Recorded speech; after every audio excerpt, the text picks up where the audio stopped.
Welcome to another stream for Comics Live. Hi, Juan. How are you doing today? I'm doing excellent. It's a good day to launch. Yeah, it is. It sure is. How's it in Texas today? Is it getting It was better? it was about 55. Yeah, it was Oh, cool enough to go without a jacket, and we got rid of all the ice we had, so it's perfect. that's a big plus. That's a big plus. Awesome, everyone. Thank you for tuning in. We're launching Zara and Gene Occult Investigations. Pretty excited for this campaign being launched today. Yeah. Do you want to go ahead? Let's do it, Juan. Alrighty. Mm. So Zahra and Gene Occult Investigations is about a 900-year-old demon who investigates the occult, obviously, and winds up working with a schlub named Gene Birkowski, who only has a fanny pack full of wonders to offer for help. And it's a buddy comedy, supernatural buddy comedy about them Yeah. taking on all the Yeah. evils of the world. This is the first issue of what I hope to be an ongoing series. I've got the first 4 issues written, Okay. and I'm excited to see where the characters go and where we can take them. Mm. That is exciting. We will talk more about that in a second. We have officially launched the campaign. Let's see. Let's refresh this page and see if you're able to see. Yeah. We are live. They, we are live. That looks amazing, by the way. Thank you. Uh, awesome. While this page is getting started, I would love for you to actually introduce yourself and tell us a bit about your backstory as a creator and a fan of comics. Tell us your origin story. Well, my name is Vaughn Fox. I run Hourglass Comics. Uh, we've been producing comics since last year. This is be our second issue we have released. I got into comics when I was pretty young, around 10 or 11. They started producing the Marvel cards, and everybody was trading them around school and stuff. And that's what got me into them, just seeing the characters and then wanting to read the stories and see how they were in the comics.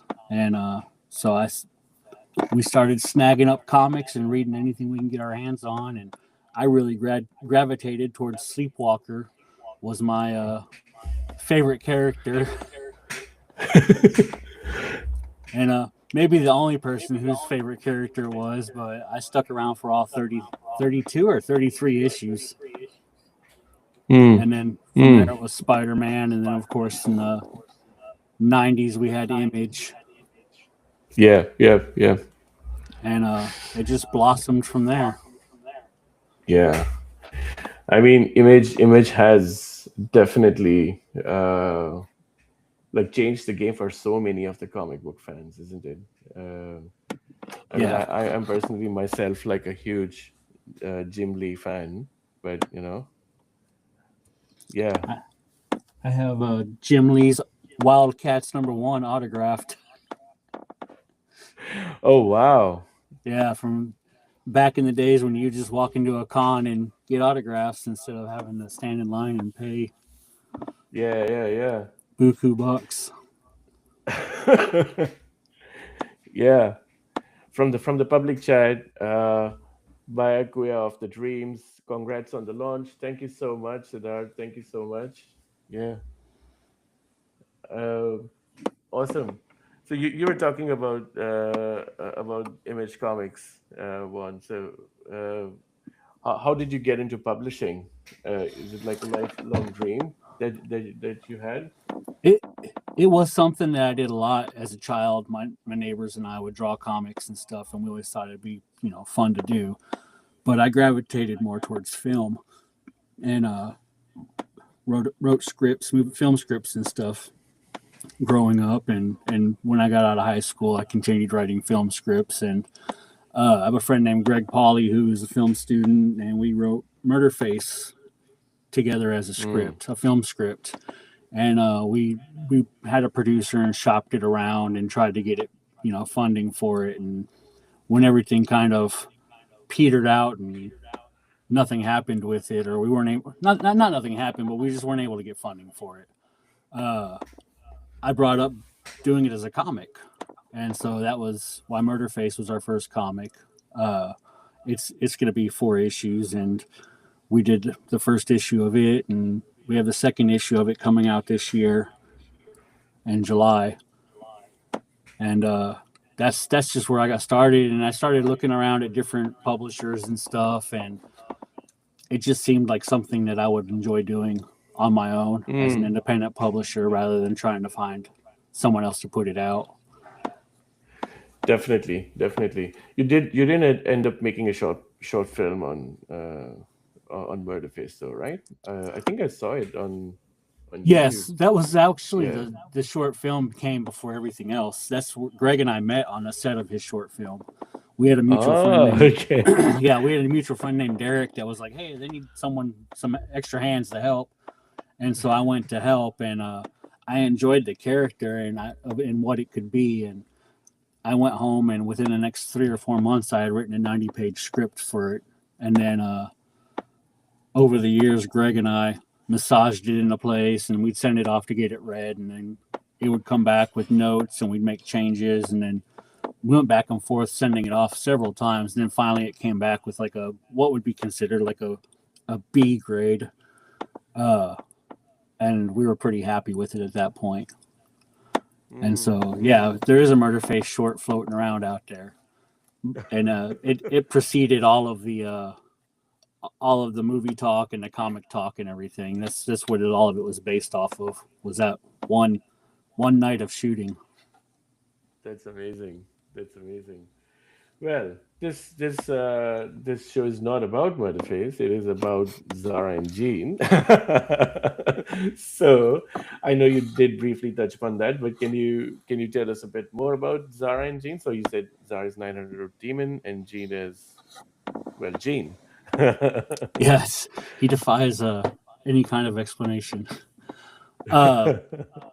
Zahra and Gene came about just for my love of buddy comedies and fish out of water type stories.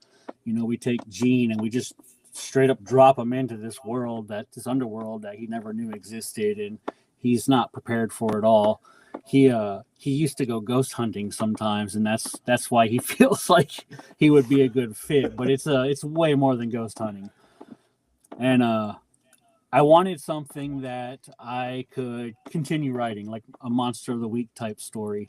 The next story arc is three issues long, so it's more than just a Monster of a Week. But I wanted something that I could have these 2 characters that are complete opposites and how they act, and how to build a relationship between them, and just have different stories that they go on and different cases that they solve, and then be able to evolve them as characters as the story goes on.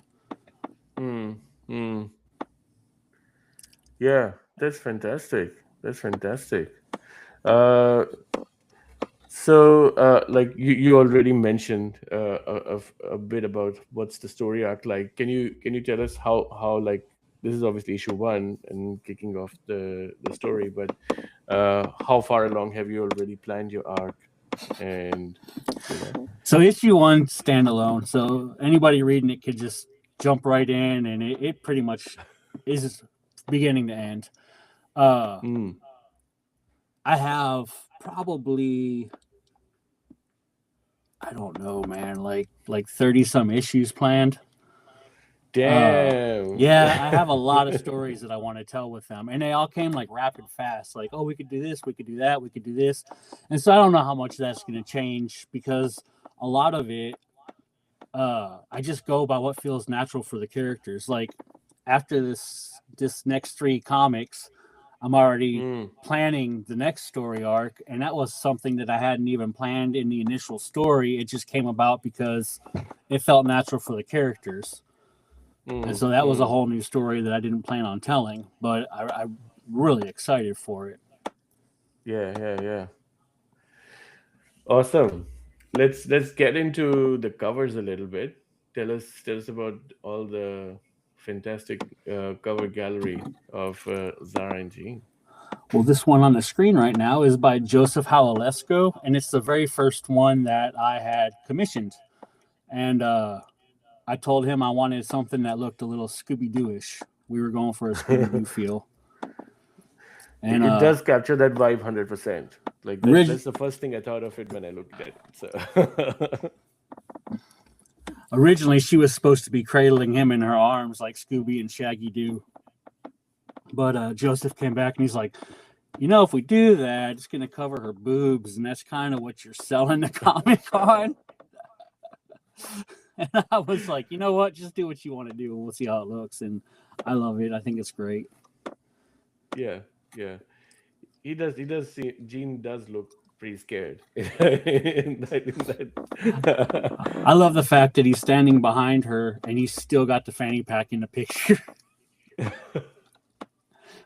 Like he still made that work. Yeah, yeah. No, I think it's a great cover. Oh, this one actually is my favorite, my personal favorite of all. This is actually paintings on canvas that my daughter did for me on for Father's Day, and so it's actually 2 portraits that she did. And I made a short run of Zahra and Gene comics for a con I went to, and each of those comics all have like I made full Zahra covers and then full Gene covers, and I had promoted them as like this is the only run with these covers on them. And so I mixed the 2 for the actual Kickstarter because I like them also. My daughter did an amazing job catching the vibes of both characters. And I really wanted to put that out as a general release also. That's so fantastic. It's amazing that your daughter did this on canvas.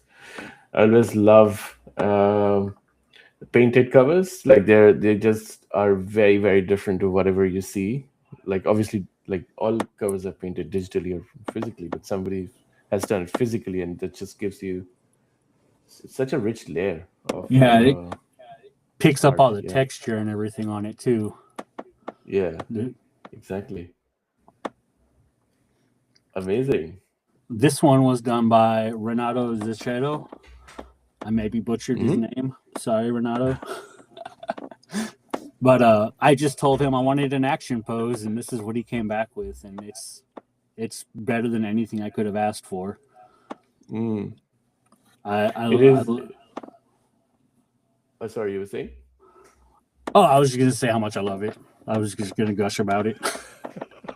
I could talk forever about it. Oh yeah, totally do. Yeah, that's amazing. I really it just does capture the action vibe really well. Okay, red foil cover. This is a cover by JJ Ortega, and the horns and the lips are both going to be red spot foil. And on the Murderface campaign, we did a red spot foil cover, and I limited it to 50, but I only ever made 25 because I didn't sell that many of them. And this one I didn't put a cap on because I just really like the cover and I want people to have it. Yep. No, I can see a good foil texture on this cover, coming out really well, especially with that background. The Zahra skin tone.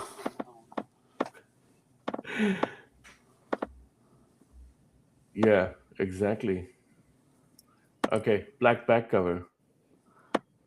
So this is probably the only time I'm going to do this, but I had commissioned some nude art of Zahra from Weeder Samarantis. He did a Murderface cover for me also, because in the beginning I was going to take Zahra and Gene in a whole different level, and it was just going to be like a nudie money mill.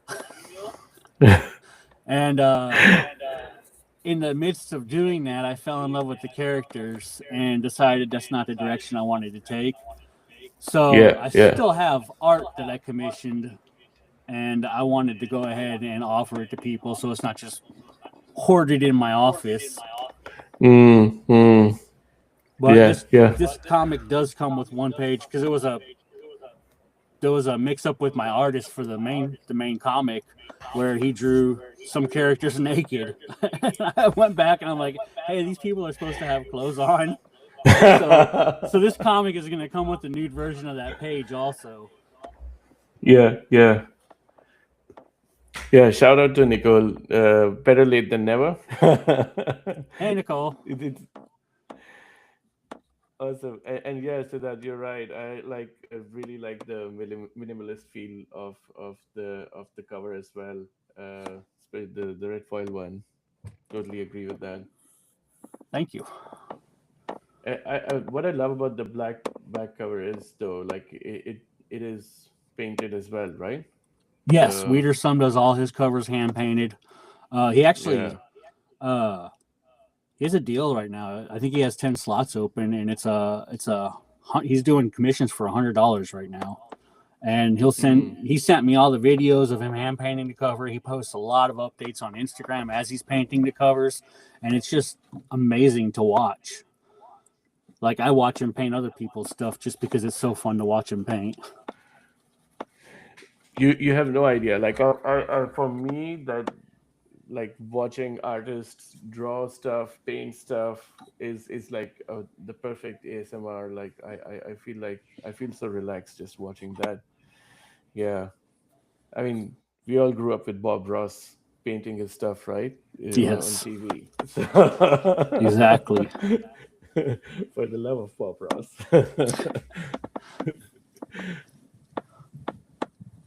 Awesome. Oh, So this is going to this be is a bundle yes. of if anybody missed Murder Face #1, if you scroll down a little bit, you should have the Murder Face cover. So this is going to be the cover for Murder Face #1, and then the upper cover is Zahra and Gene #1. And I'm going to do them as a set. There's a bundle set of getting them both of them. This is And lovely. You can put both the books side by side and have a full picture. That's amazing. yes, that's exactly what we were going for. And this was done by Mauricio Villarreal, also the series artist. That's lovely. These covers are really good, by the way. All of them. It's Thank you. hard to actually choose between them. It's one of the first things I start thinking about before the comic is like what I want on the front cover, and then I have a bunch of artists that I've already worked with, and I start looking to see who will work for this or who will work for that. Yeah, yeah. Get us a little bit into like what are the reward tiers and the bundles that people can back in. So I'm calling this a black bag bundle because if I ever sell them in cons, they're going in black bags. This is going to have the Not Safe for Work Zahra cover with the Not Safe for Work page in it. It's another print that Wiedersum had done for me. He came up with a design and was like, "Hey, I really want to do this. Do you want to go ahead with this?" And I was just like, "Yeah, I do."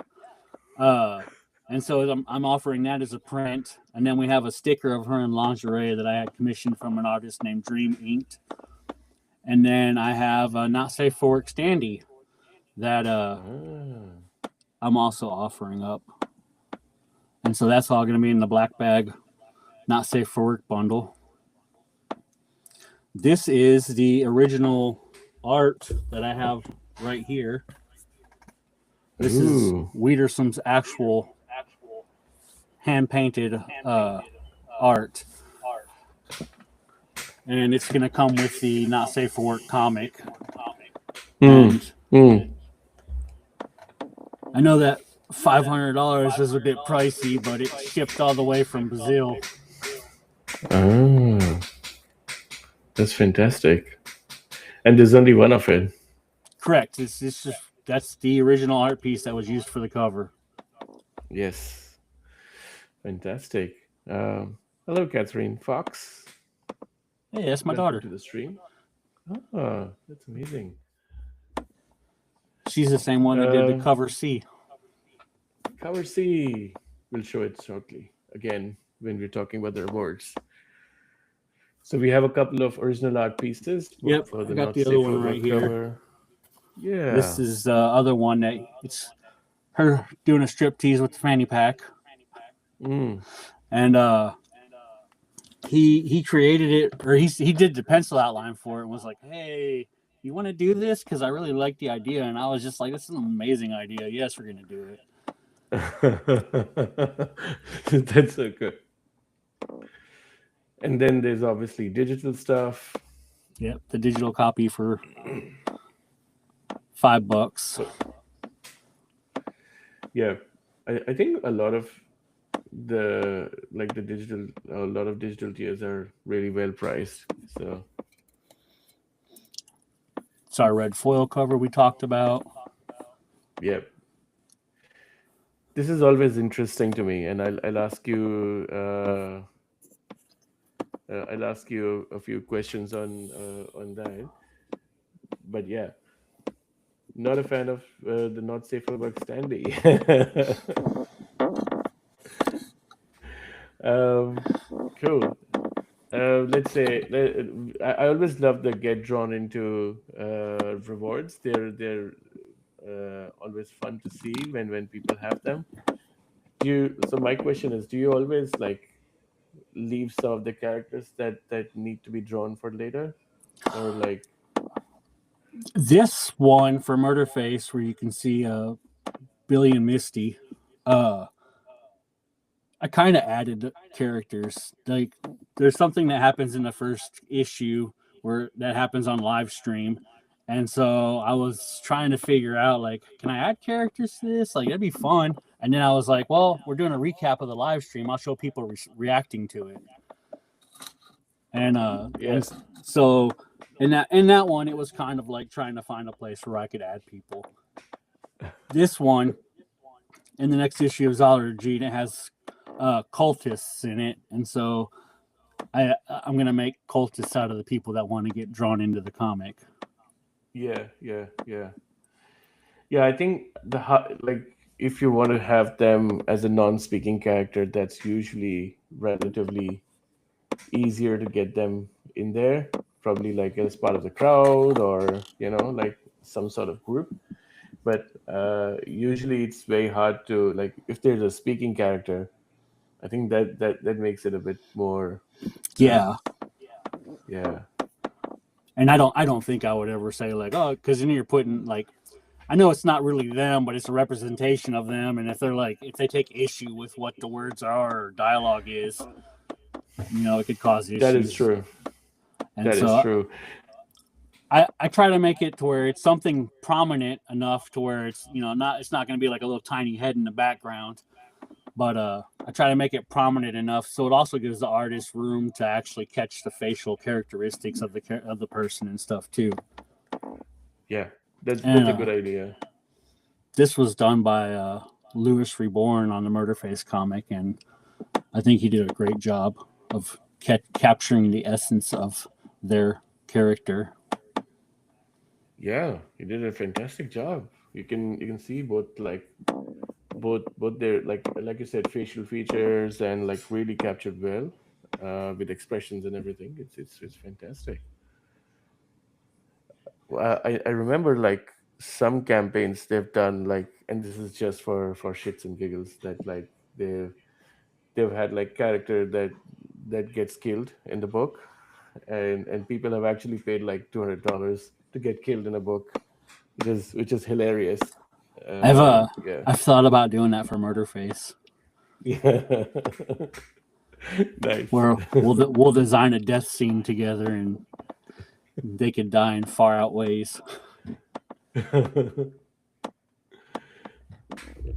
That's amazing. Yeah. So Okay. this is the physical. This is a not safe for work cover, and the add-ons for it. The not safe for work add-ons are only available at this tier.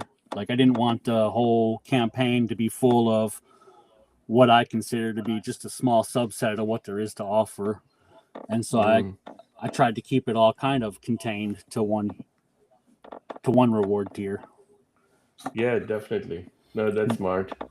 But that allows people to pick up the comic and then choose a standee or choose the sticker or choose the print without getting the entire bundle.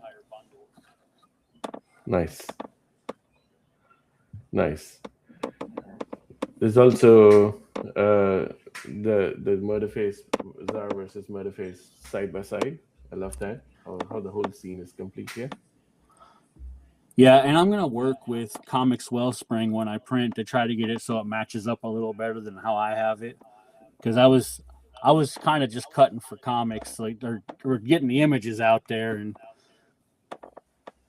so I'll definitely try to get it to match up a little better when we go to print. Yeah, definitely.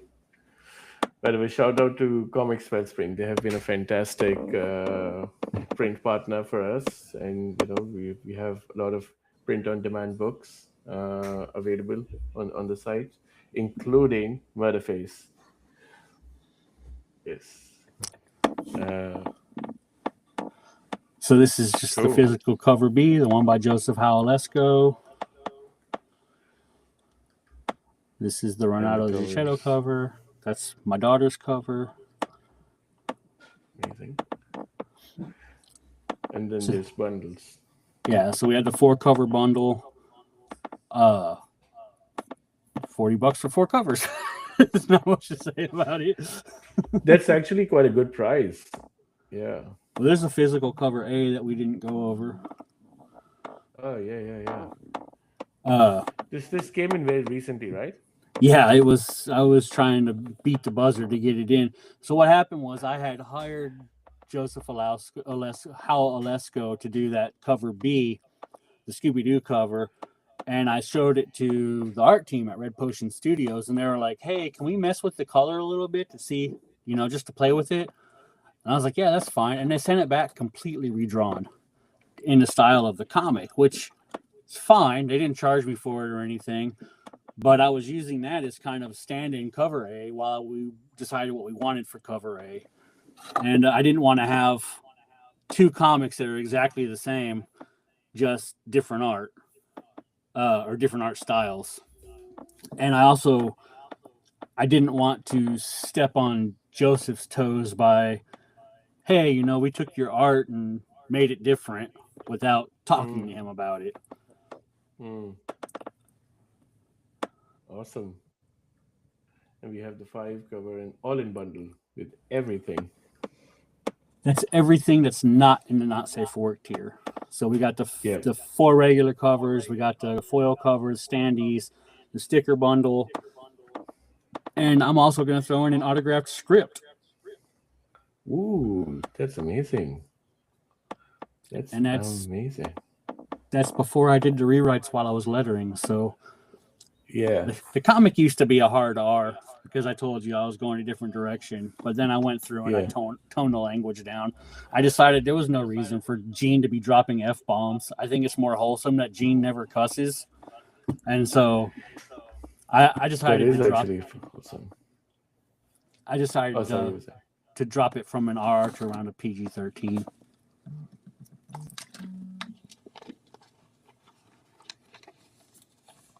No, I think that's a good idea. Well, it also comes to the point too, to where when I'm tabling at a con and stuff, I just have nothing to offer, a younger audience. Because Murderface is a hard R. There's no getting away from that because of the gore. But just trying to expand what I have to offer on the table when I'm at a con. Definitely. Yeah. There's also a bunch of add-ons. You can actually get Murderface issue 1 as well. It's the Red River Comic-Con cover that I did specifically for Red River Comic-Con. And there was only 50 made. Oh, wow. That's amazing. And then you can have an acrylic standee bundle. It's buy 3, get 1 free.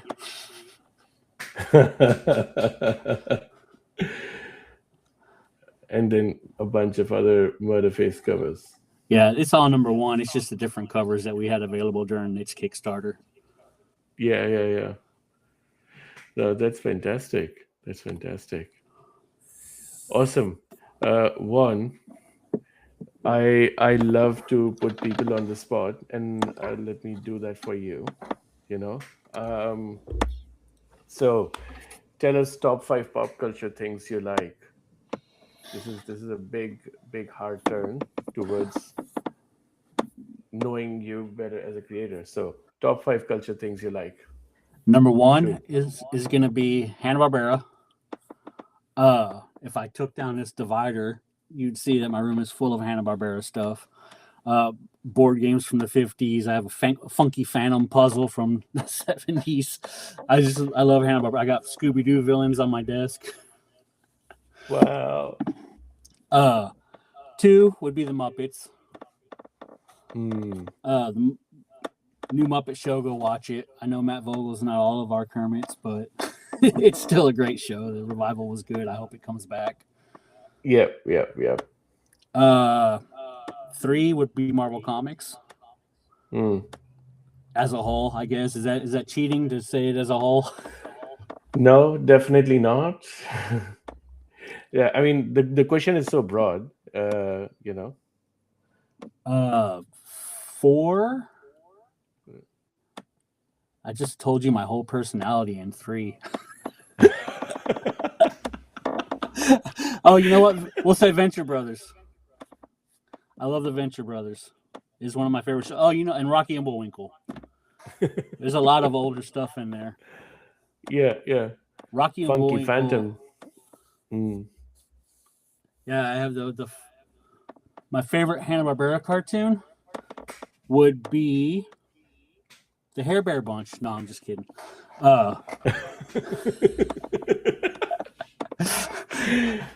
Would be here we go. I have a visual representation.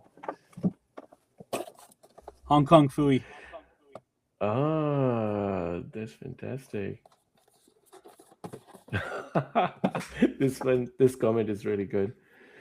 One time there was a pop culture squirrels category on Jeopardy, and it was the one time I knew every question. Squirrels. Nice. I believe almost everybody who grew up with Hanna Barbera has a favorite Hanna Barbera cartoon or multiple of them.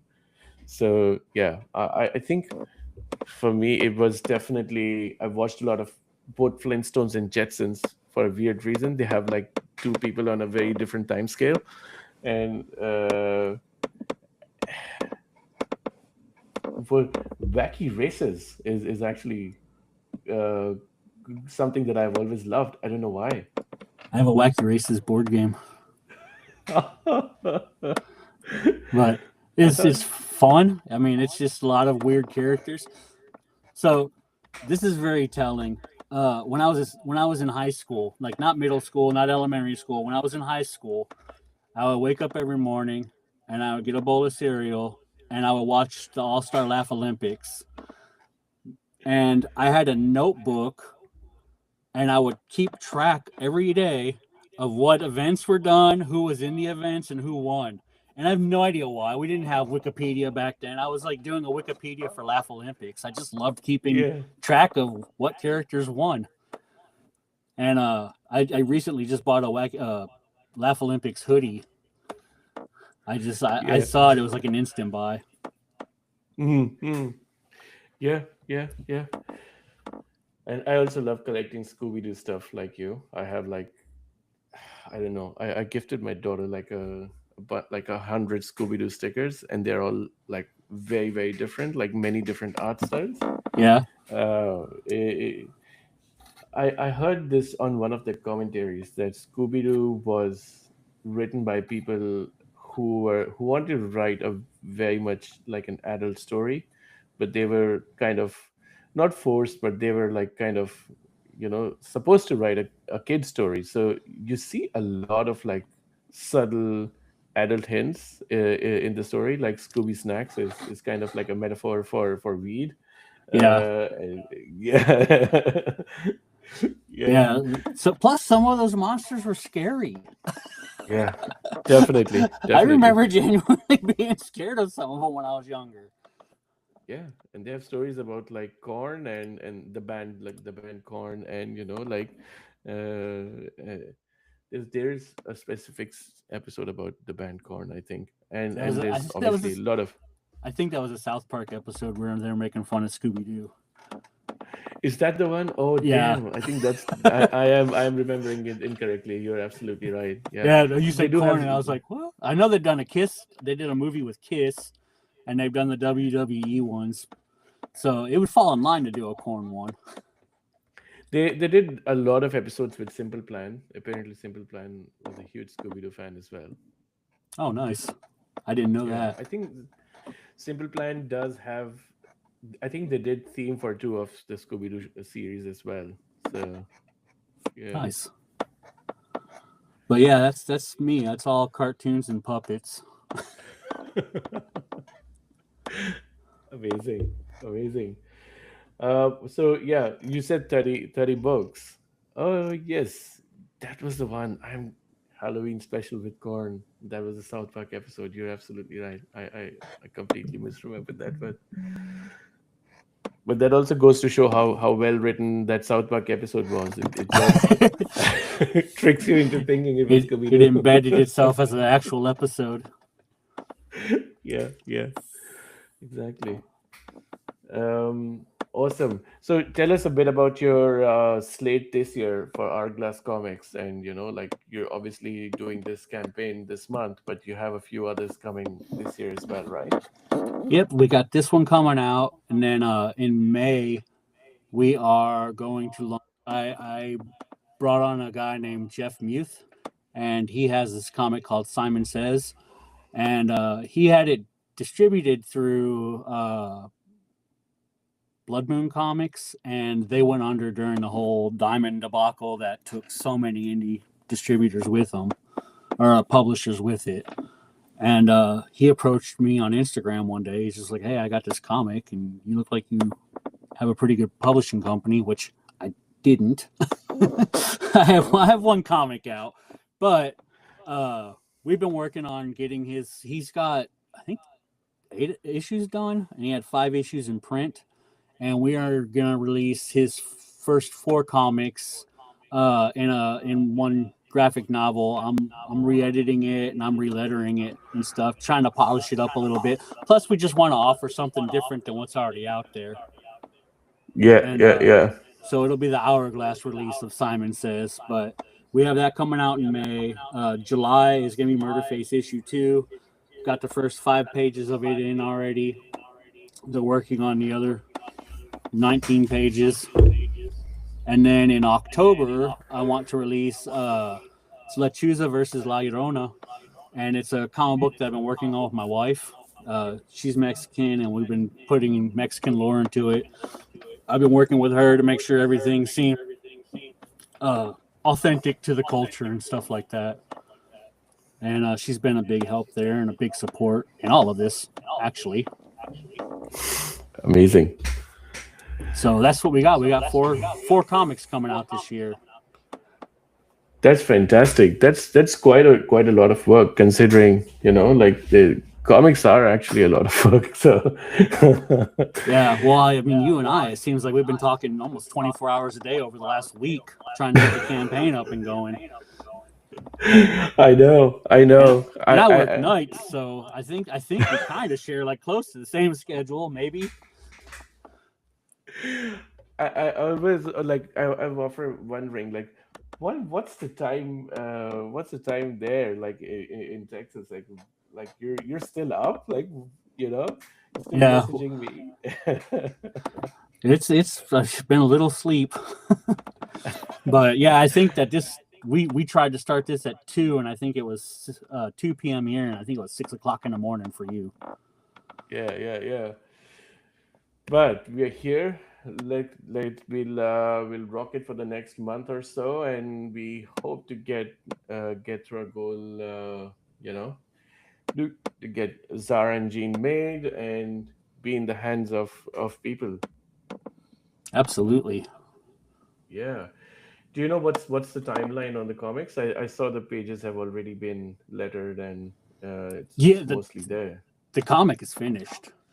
We're just raising funds now for the printing of it. Yeah. And to get it into people's hands. But yeah, it's completely done. That's fantastic. That's fantastic. No, I think that's the best part. The comic's already done. It's ready to go. Uh, yeah, and working with fantastic creators like yourself, and printers like Comics Wellspring, we can definitely Yeah, have a good peace of mind. my expectation is that after the campaign is over, it'll be about a month turnaround because I got to get it to everything in order for Comics Wellspring. And the only reason I have to wait for that is because I put all the backers in the back of the comic. So I want to wait for the campaign to be over so we have a complete list. And then we'll send it to Comics Wellspring and they'll have it back to us in usually 2 to 3 weeks. And then I hope to have it shipped by April 1st. That's my goal. Yeah, yeah, yeah. Just in time to turn around and do it again. That's the thing with crowdfunding, right? Like by the time you finish one, it's time for the next one. Yeah, well, last year I only did one, and it was my first one, so I wanted to have plenty of time, to get started and to get it done. But it just seems like no matter how much time you give yourself in the beginning, there's not enough. Yeah, yeah. It's also like very like I don't know. You feel spent after like the campaign, like that month of promotion, and you're already in the lead up to that. You already spent a lot of time preparing for the campaign, and now Yeah, like this month absolutely. is you're promoting it, and next month you'll be like, can I just sit back? Sleep through the month. Take a month off and sleep. Exactly, exactly. Awesome. We're coming close to time one, but before we go, I would love for you to do an elevator pitch of the book. Why should people back it? Zahra and Gene is about a 900-year-old demon who works in the occult investigations, and she puts out a flyer wanting help for a job, and she gets Gene. Gene is not prepared for what they are going up against. This first issue has them going up against a werewolf, which picture yourself going up against a werewolf and see how good that goes. But why you should back it? Because it's just fun. Like, I do want to develop the characters, but this first issue, I wanted it just to be fun. I wanted it to be fun to read. Uh, I'm biased, but I read it and still chuckle at some of the lines and chuckle at some of the antics. And I just wanted to make this really fun, like supernatural story that has room to grow and room to breathe. I want to be able to take people on a explorative journey on their two characters. And the next issue, it starts off a little deeper in the emotions, and it goes from there. This first issue, I wanted it to feel like a monster week. I wanted people to be able to read this one without feeling like they were obligated to read like Murderface. Murderface is 4 issues. It was written as 4 issues. This one was written as a one-off issue just to get people into the world and see if it's something that they wanted to continue in. And so if you buy this comic and you never buy another Zahra and Gene comic, I hope you won't. But you'll have a full story and you'll get to dip your toes into their world. Fantastic, fantastic. Thank you everyone for tuning in. Do back the campaign. We want to make it a resounding success and get more of Zahra and Gene occult investigations. Get us all those 30 issues, y'all. It'll be fun to read Villain of the Week, in comics. Thank you for coming on the live stream, Vaughn. Yeah, absolutely. Congrats Thank on you the for launch. having me. It was a lot of fun.